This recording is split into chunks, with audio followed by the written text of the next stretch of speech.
Hey y'all, I know I am up here late as hell, but again, I am traveling and I just got in back into my telly, but I'm gonna keep real with you because I love y'all and I want to do my bedtime stories with the prophet. So I read 12, I've read chapter 11.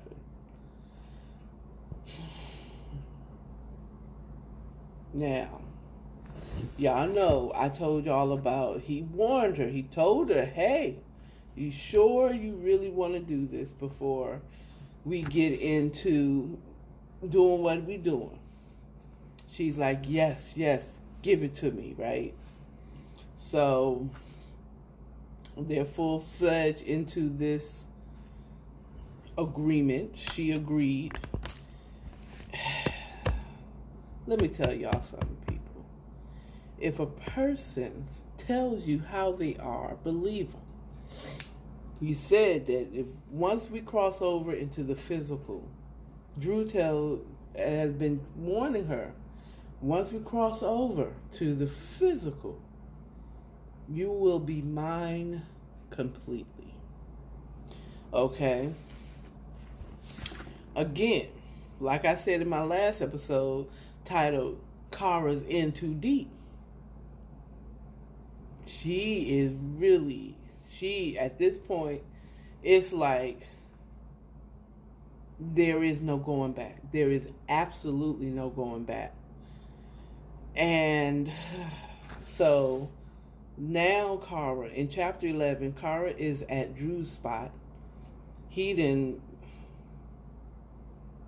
gave her the eternity pumps, as Tony Baker said.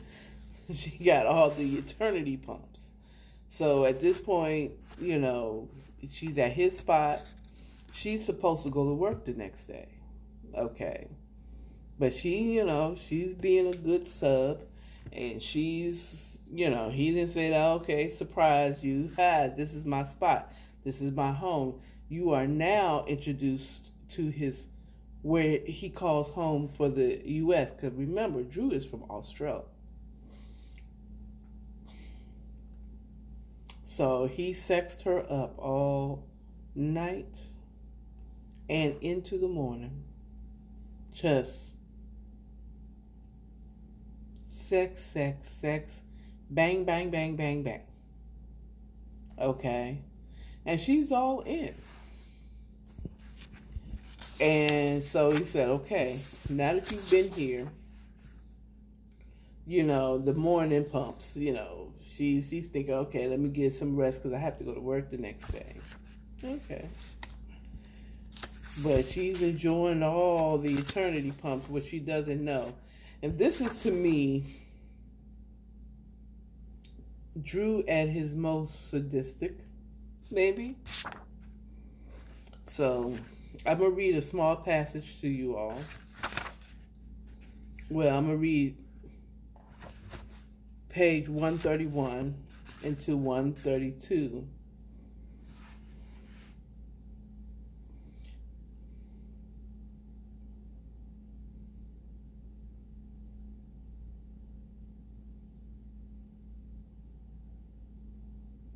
He says,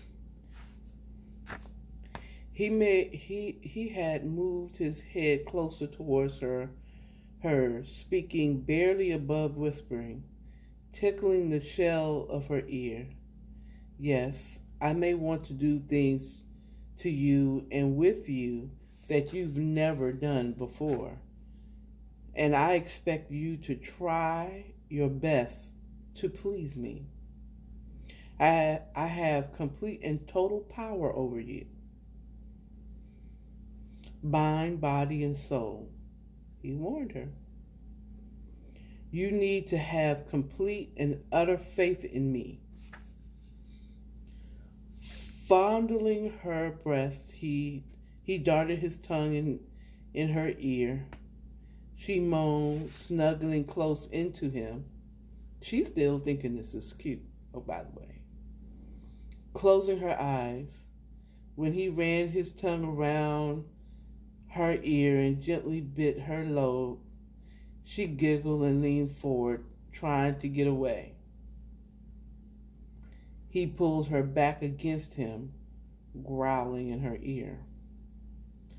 And I'm sore, she groans, turning her head back to kiss him. Oh, but you're mine, Cara. To take whenever and whenever.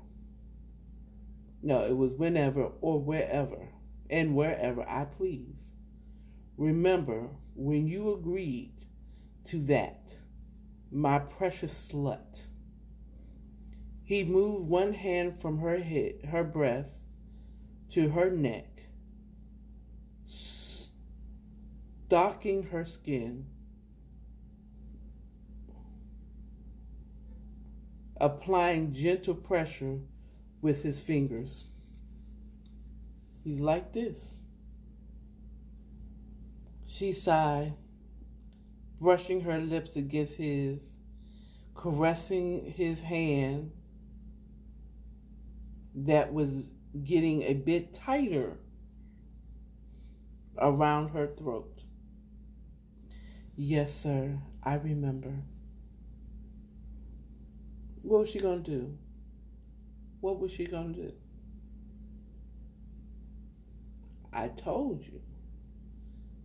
Okay. But you didn't listen. You wanted to D.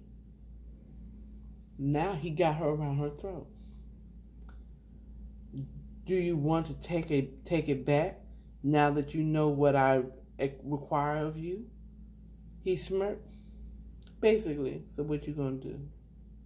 So you trying to take it back now? You trying to take it back? Now that you know what it really is? No, my master. I'm yours to do what you want. She breathed. Call out today. Spend the day with me, he ordered. She looked in his eyes, questioning. She just started back at her. He just stared right back at her. You are mine. Call out. He didn't say that. And in his eyes, he said, I said what I said. Yes, sir, she whispered quietly. She hadn't called out in months, and she had about 3 weeks of vacation time just sitting there anyway. Only mine, he kissed her, turning her towards him, making her straddle his lap. Yes, sir, only yours. Now, for some people, that's it. That's, to me, I would have all the warning. If he is keep warning, I might have stepped back in the beginning. Okay, if you wanted me, it must be something real crazy that you're going to be doing to me. And what I'm about to get into, and I would have backed out. I'm not ready. But she wasn't thinking. And that's a whole lot how the devil works. He'll warn you. He'll tell you. He was going to tell you. He told you what it was. But now that you're in it, it's like, so you trying to back out. Now you would look stupid backing out now. So she felt like, I can't back out now. I agreed. I said yes. I was ready for this.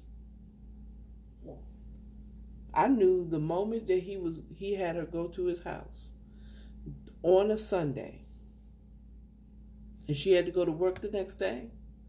You are now on his territory. You're in his domain.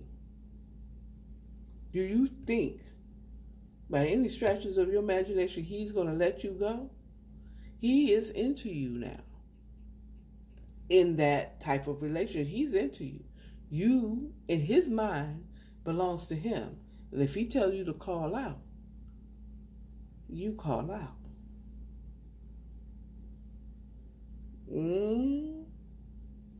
I'm just saying. I'm just saying. I'm wondering how she's going to get out of that. Okay, next time on Bedtime Story will be chapter 12. And we're going to find out how she's going to get out of that. Does she want to get out of that? Does Cara want to get out of this situation? I don't know. We shall see next time on Bedtime Stories with the Prophet.